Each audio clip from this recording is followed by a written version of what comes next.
सुवर्णरेखा नदी रे जलस्तर विपद संकेत उपरे प्रवाहित षष्ठ थर बन्या आशंकार तली अंचल लघुचाप जनित लगाण वर्षा एवं झारखंडर गालुडी ब्यारेज 5000 क्यूसेक पानी छड़ा जो सुवर्णरेखा नदी रे जलस्तर वृद्धि पाई पुणी बन्या परिस्थिति सृष्टि होईछि।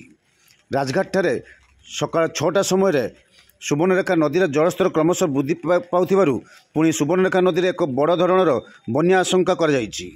राजघाट ठारे विपद संकेत 10.36 मीटर थिबा बेले 12 घटिका समय जलस्तर वृद्धि पाई यह 11 मीटर उपरे प्रवाहित होउछि।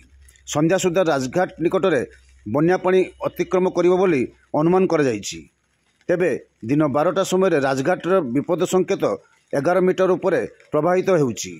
तेबे बन्या मुकाबिला पई प्रशासन प्रस्तुत थिबा एवं स्थिति उपरे निरीक्षण करा जाउछि बोली जिला प्रशासन पक्षर कहुवा बेले बन्या परिस्थिति नहीं तली अंचल लोके भयभीत अवस्था अछंती।